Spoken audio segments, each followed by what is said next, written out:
Hello and welcome to another Daily Muppet. In today's video, we're going to talk about Jason Wilcox with the approach finally occurring from United to get that deal done. We're going to talk about some other potential routes that they might be looking for in terms of broadening this multi-club model under INEOS. We'll talk about the focus on South America, on injuries, and on recruitment with center backs. So let's get into it.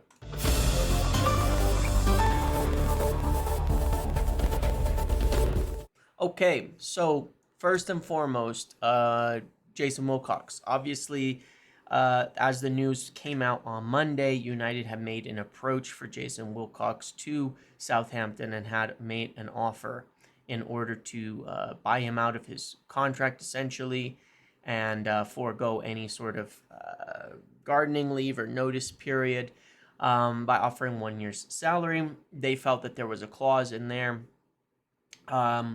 It was expected to be done pretty quickly. There's some dispute by Southampton over that.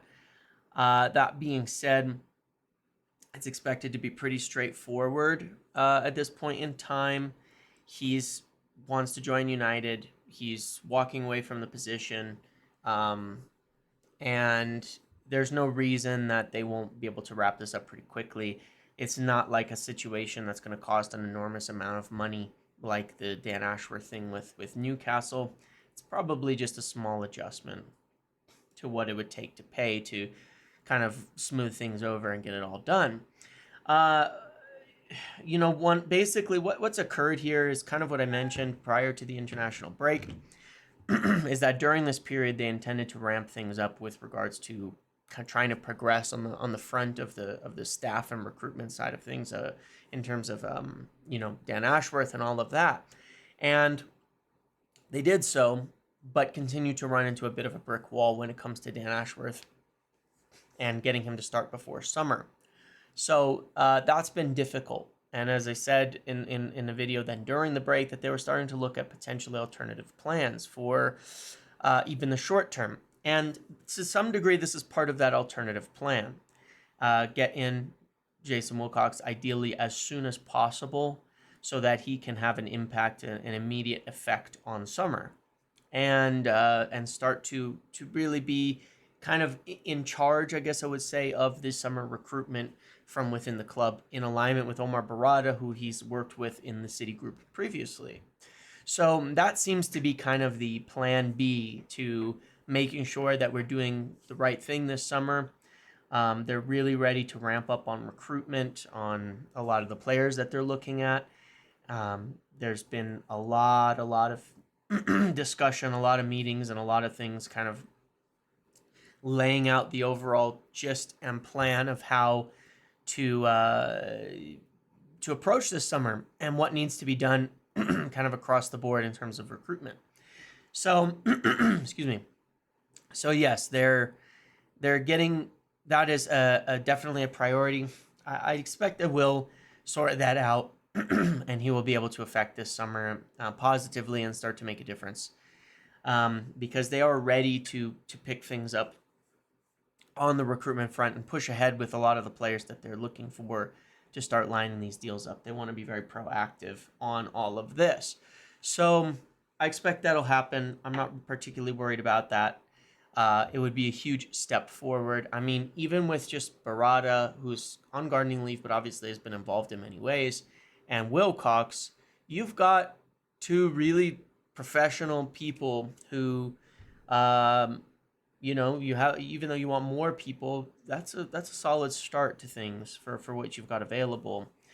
And, when you look at Omar Barada, Wilcox, and Dan Ashworth, there's a few stable things that stand out when you kind of grasp the what they're trying to do and accomplish. Number one, both Dan Ashworth and Wilcox have been really successful at setting up and overseeing youth setups. Dan Ashworth being a big part of the whole structure of the English, youth setup right now and growth that is occurring, that is seriously improving the standard of English football. And Wilcox, obviously, with City at the academy there. Omar Barada involved in that too. So you're seeing success in youth in England. And that is what you're getting, is people who've been heavily successful in youth England, and then at the multi-club, aspect of it when it comes to Barada. And that kind of speaks to the way that INEOS feel the future lies, is a multi-club model, strong focus on youth, and a strong focus on, being prepared and in alignment for English football, which is unique in its own ways. So Wilcox should get done pretty soon. Really shouldn't be an issue in the same way as Ashworth. And obviously, my opinion here, but they're obviously kind of running out of options. They need to get this done. They can't afford to sit and kind of wait on this and say, well, we'll let it drag or anything, because they are moving forward with recruitment and all of that right now. So let's talk about the next thing on multi-club model. One of the pieces of information I obtained was that United have been looking at, and big part of the hire for Omar Barada was as well his experience in the City Group and in how you tie together all of these clubs. And this ties into the prior point and also the next point about South America, but they're interested in a in how to utilize, Lausanne, Nice and United, and potentially maybe even get stakes in more clubs in different areas, is on the cards as well. Maybe not in the short term, but in the long term. I think I have mentioned that before. But how to utilize that best, because one of the areas United, one of the difficulties you have with United, of course, which is where City have done well, where other clubs have done well, in sometimes multi-club and sometimes just with good relationships, is it's hard to recruit young players who aren't ready yet. Pressure is very high. They don't really get a chance to develop and become the players they should, but they might somewhere else. And so, as I understand it, INEOS are looking at potentially people to assist in how you would organize and set up, and manage talents across the multi-club model. And one of the names being brought up is Hugo Viana. He's the director of sporting at the moment. And that would be the role that he would be how to kind of organize those talents across those. That's the information I was given, across those, across the different clubs and doing that. Now, why Hugo Viana? Why would Portugal matter? Well, that ties into South America. There's been a heavy focus recently, as far as I have heard, within United on looking at South American talents. And there's always rumors. But and then they don't go for it necessarily, but they really are actively looking at and talking to clubs about these talents in South America.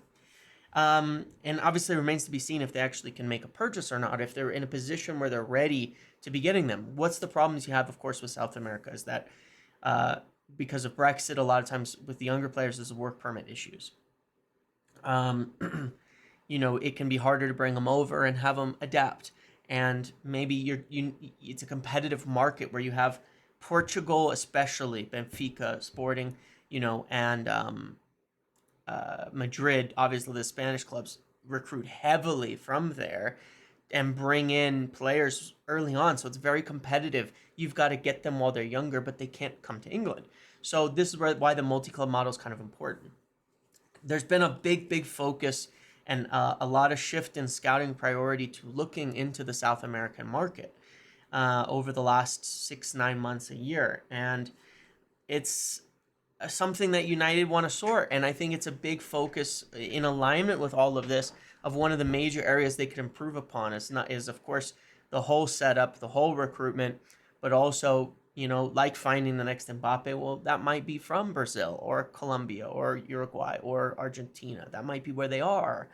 And getting them early, especially, all these Brazilian players that have come through. So that is a big kind of focus is how to do that. And these are some broad long-term plans that United, under INEOS are looking at, that maybe is not just specifically INEOS related, but how to connect the dots between all these things and put it together so that there's a good kind of not factory, but like a good assembly line, a good line to uh, producing the top level players from youth. And that's something United have been severely missing. It's one of the best ways that you avoid the PSR issues and the FFP issues that are only going to get worse over time, which is buy those players when they're young, buy those players before they are, the 150 millions, buy them when they're 40, buy them when they're 20 million, when they're 15, and properly develop them. Or if maybe they're not United level, then you can sell them out to the continent, and it's a much better system. It's undoubtedly an area that United have been poor at. You look at all the talents coming out of Portugal that recruit from South America and such. Undoubtedly, it's an area that United need to improve upon, and it's an area of recognition and an area that they want to look at. So, there's definitely names, as I've mentioned on podcasts and stuff, like Dallas, from Brazil, that they're very interested in. And I'm just looking to make sure I didn't miss some names. There's some center backs, some people like that they're really looking for. There's a lot of names in question here. There's a young player, Brazilian player that Madrid are going for, a center back. No, not a center back, it's a midfielder, excuse me. I was just getting confused on something. Mentento. Probably going to pronounce that wrong. He's another young player that Madrid are like looking to wrap up. Another fantastic talent from South America. And and I know that United have watched him as well. And these are the types of things you'd hope they start to get involved in. And so obviously we'll believe it when we see it, when they actually start to make these moves. But it's a part of the process of the appointments of the directors and of some of the positions that they're looking at to be able to widen it. And you need a multi-club model to make that happen. Just because of being an English club, you do. And that is a big reason, why that is a part of the focus as well. Let's talk about injuries, because I think this is a topic that needs some discussion, and I don't think this is going to be exactly the way that some people perceive it coming from me. I always separate out what is my information from my personal opinions and views on things. And so what I'm going to explain to you here is very good information. It's very solid, and it's extremely balanced as to the issue that's going on with the injuries. And it's not going to be necessarily what people think in a lot of regards. But it's worth explaining, because it's so easy to take one thing that could be true, like harsh training, and say that's why, that's the issue, that's the only issue. It would be easy to say, oh, the doctors are bad. Sorry, that's not true. It has nothing to do with it. So let me explain. It's a complicated issue. Sometimes I think people take things that I say and they think, then they glom onto that. I saw a lot of that on Twitter, and it's kind of unfortunate, because while it's true, I mentioned earlier in the year a piece of information that I heard that is very solid, very accurate, which was that United's training was quite intense. This was backed up by multiple people. It's been backed up by players, even in interviews, even when they're not critiquing it. Facundo Pellistri talked about how it was exhausting and they could barely walk afterwards. This is all true. And other clubs do lighter training work during the week, clubs like Manchester City and all of that. But that doesn't mean it's the only reason, and it's kind of a multifaceted problem that relates to that. And it's even a question of, even if it's causing injuries, is it a problem, or what's the real issue that's going kind of behind it? So it's a fewfold. The training is very intense. The style of play is very intense. And the way that is happening right now is absolutely a contributing factor to injuries. Someone sent me something that I thought was really interesting, which is that in Jurgen Klopp's first season at Liverpool, they had 40 injuries. I counted based on this article. 40 instances of injuries by mid-January, which is, I think, about the same as United, maybe even a little more. And a lot of them were multiple players having recurring injuries, which is what United have dealt with as well. And there's a good reason for that. So, that is one thing.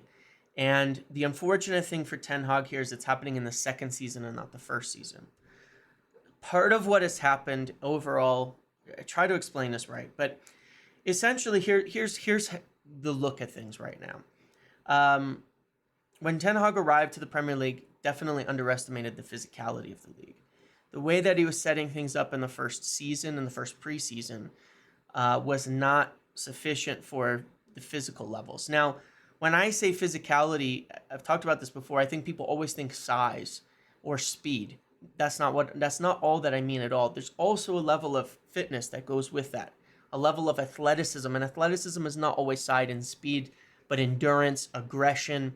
When you're talking about a contact sport, the ability to take impact, keep moving, fight through it, all of that. There's a lot that goes into that physicality and athleticism. And when he first arrived, he underestimated that a bit. And so in last season went into, toned things down, went into a more compact shape, something that didn't require as much athleticism. His goal for the team was to have the style he wants is a very highly athletic, very highly aggressive, and one that requires a super high level of physical quality. Much closer to Liverpool than City or Arsenal, who play a very dominant possession-based style. And I'm not saying they're not physical, but in many ways it requires a bit less athleticism than it does for a Klopp's team. And that is just a kind of a fact of the matter in some ways. And, it's just by nature of it, that the way that Klopp played is more demanding and taxing and burns players out quicker. And Ten Hag's is definitely closer to that than to City and Arsenal, or to a slow possession-based team where, I know how people see them, but you can watch City and Arsenal, they walk a lot because they can when they're in possession. And, and so they want this extremely high level. And the goal coming into the second season was push that up and start to work towards that, because the way that they were playing in the first season wasn't necessarily the long term for Ten Hag, hence kind of the shift. What we saw in preseason, the first season, was closer to it. And what we saw in preseason, the first season, setup-wise, was a lot more similar to what we're seeing now in terms of setup and how we started the year with, at that point, you can see how we underestimated a bit, where Fred was the deep kind of fulcrum to the team before the signings, and they had two kind of attacking eights. That's actually how preseason one was very set up.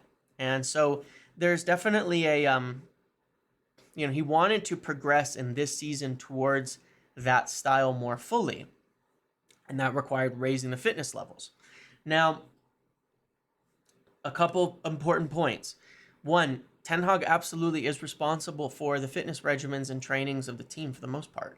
That has been the case at United for a long time, that the managers run kind of the overall training fitness schedules and all of that. And that's normal for a lot of clubs. There was an interview on Training Ground Guru where they talked about this, how even, clubs where they had really good data on fitness, managers come in, implement their own ways of doing training, recovery, all of that, and sometimes mess it up.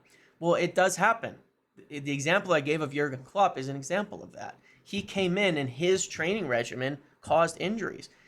Ten Hag is doing the same. However, this has to be a balanced take.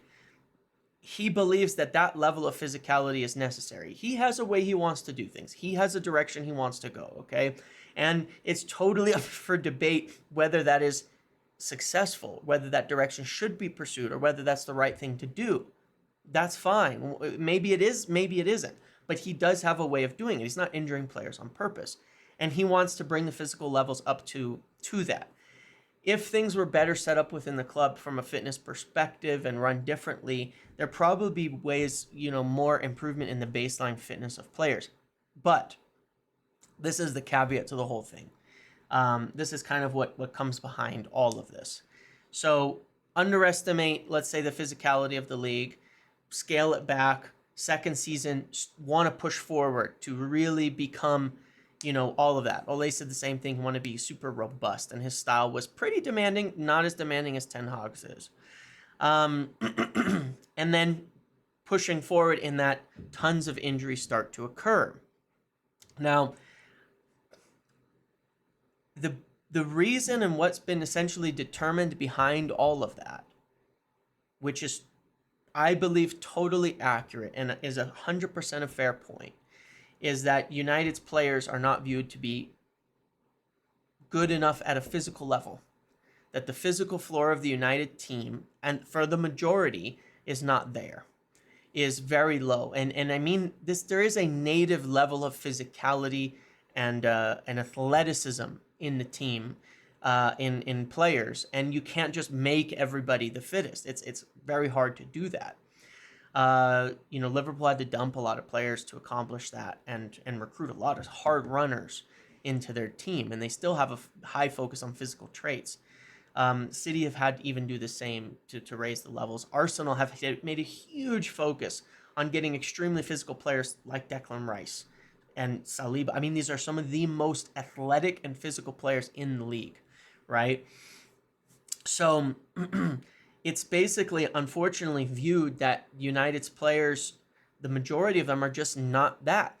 And so why has it been a problem for so many years? Because that has been the biggest problem with United's recruitment for a long time, spanning multiple managers, is that they have not recruited the best athletes for a long time. When you compare them to the kind of athletes that Sir Alex had back in the day, when you compare them to the type of athletes, when you're talking about the players that were there before in terms of their physicality, size, speed, endurance, aggression, strength, all the factors that go into that, United have not been recruiting top athletes. And so some people might call it, raising the physical floor of the team. That is something that is a huge focus. So you talk about someone like Gerard Braithwaite, big reason why he's liked so much, massive physical floor, athletic traits. Someone like, I would love to bring in someone like Onana from Everton, massive physical floor, amazing traits, also incredibly technical and all that for his size, but really, really strong player. That's an area that they need to really focus on, having that's where a big part of the problem lies, is just that the players are not up to that physical level for the most part, and they probably won't be. And so, that kind of the error that Ten Hag has made, I think, from his side, is underestimating that. And that's the type of thing you want to deal with in the first season. And given that, it's not going to get better without adjusting, which I don't believe he's done well enough, adjusting to the squad at hand to make sure this doesn't keep happening, because they're not getting anywhere by continuing to try to force it with players that aren't there.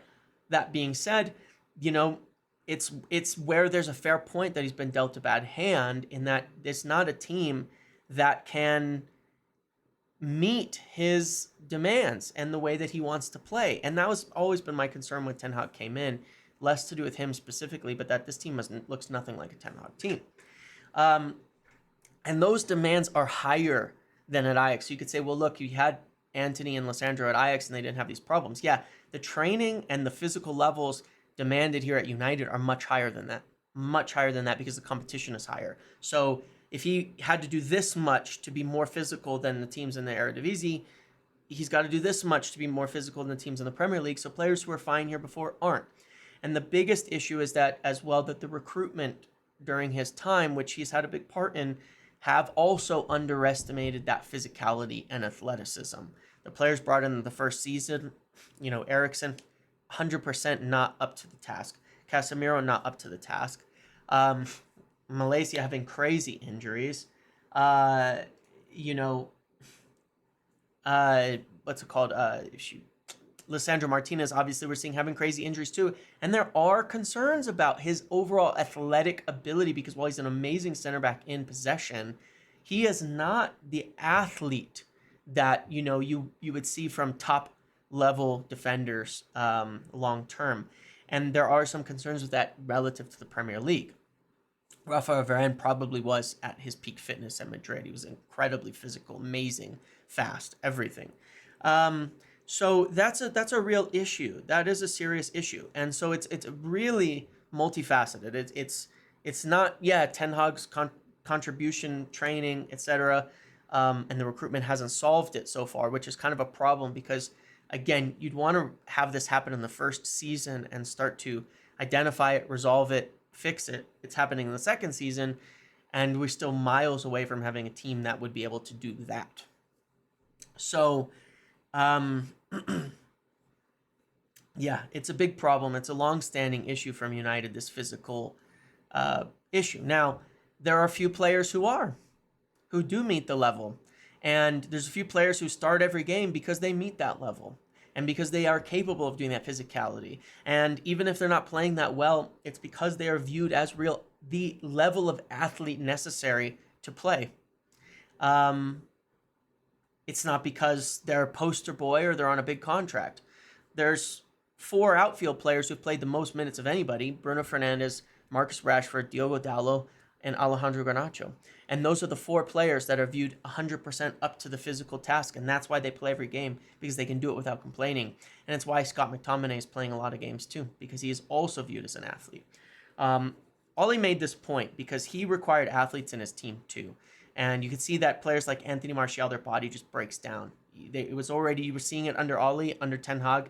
He has no chance. The demands are way too high.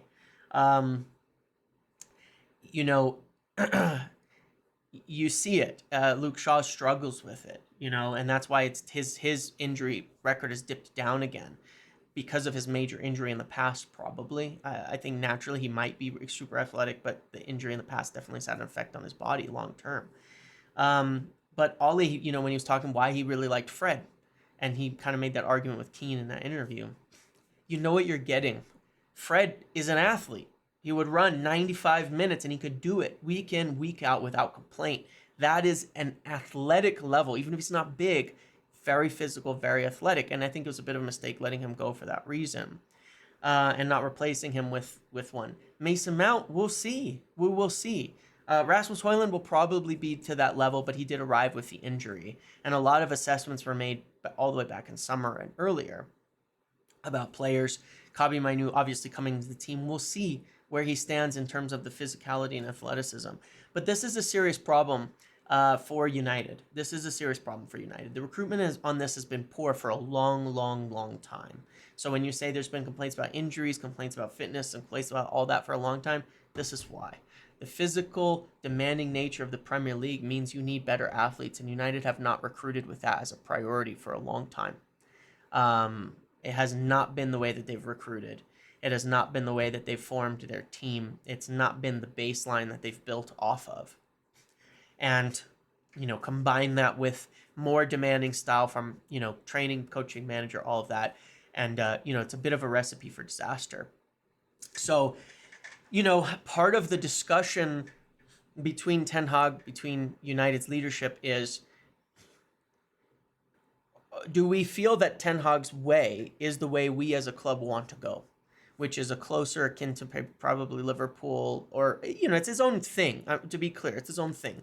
But this is the profile of player that we're going for, where it's going to need a lot more physicality versus technicality in some ways, because United's team actually right now has a lot of technical ability, but there's a balance here, and it's about those profiles, and we'll see if they agree on that. If they don't agree on that, then they probably won't continue with Ten Hag. That's one of those points of that where I'm saying it's a way, way broader than, the results on the pitch. As far as I understand it, INEOS are totally in agreement with and saying, look, yeah, we see the players aren't fit for what you want, and that's why these injuries are happening. You got to do what and they understand a manager's going to do what they're intending to do in their style, and they're going to pursue that. So they're not really blaming him for it. Like, people have to really get this. It can be kind of his fault, but that doesn't mean he's wrong at the same time. You see, if he scaled it all back and everything, well, we're just having another season of which we are anyway, unfortunately, but another season of coping. So, that this is another one of those things, right? It's hard to go on and on about it, but it's another one of those things beyond the results that will form whether Ten Hag stays next season and continues, is whether they're in alignment to say, yeah, we want to recruit players to match this. And we're good with that. We're okay with that. That is the direction we want to go, because it takes a lot of investment to go down that route. And it's a long overhaul to build players for that.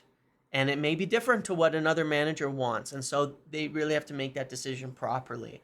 And he is insistent. He is definitely insistent that, that's the way that he wants to go on things. But maybe he's right. Maybe it'll work out. The question is, do they feel that, he's the guy, and that it's worth pursuing that, and it's worth aligning that this is the way we're going to go as a club overall? Because, he can be right. It doesn't mean that it's going to be a good result. Ten Hag could be totally right and want to do this, and we pursue it and all of that, and it still could get a bad result. They have to make that decision whether they believe in it enough or not. And so that is one of the things that's kind of, I don't know if they've decided on that.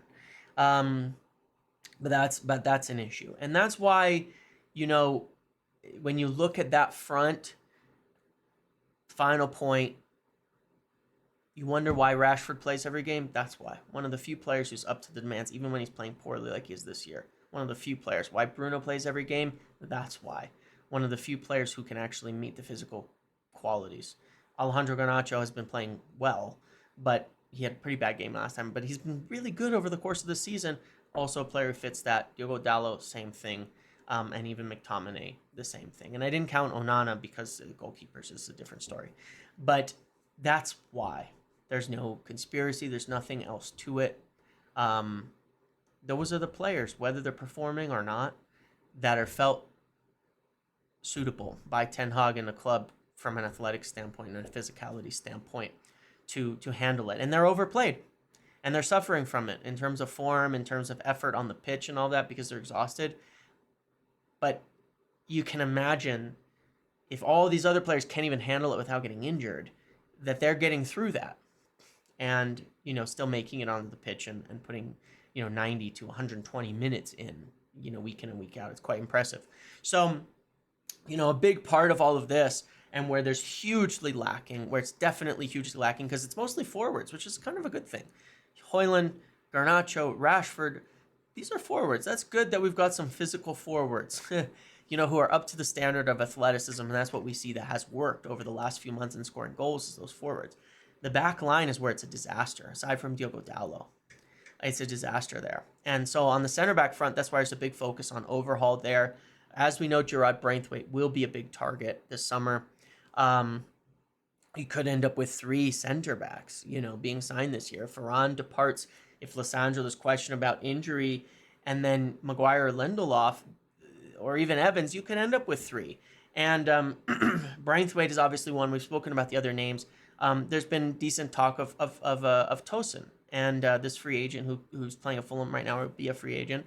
And that's been mentioned to me. So we'll see where that goes. But United are definitely in the market, and they're in the market for physical players and athletes. So just bear that in mind. I know it's been a long video, but I really wanted to get into an explanation of sign of the, overall. I really try to present things in a fair and kind of balanced way of looking at it, and I think that is a fair, balanced way. There's no one person to blame for any of this. It's a big, broad thing, and these are the big decisions that INEOS have to make this year, is to look at, obviously, yeah, as we talked about the multi-club model, the things they want to do there, and recruitment, but also recruitment has to be aligned with a style that the club select and a manager. And they have to really decide, are they going all in this direction, or which way are they going? And those are the things that are really going to determine, Ten Hag's future and where they go this summer. Okay, thank you for watching this video. Make sure to like, comment, subscribe, turn notifications on, and I will see you in the next one.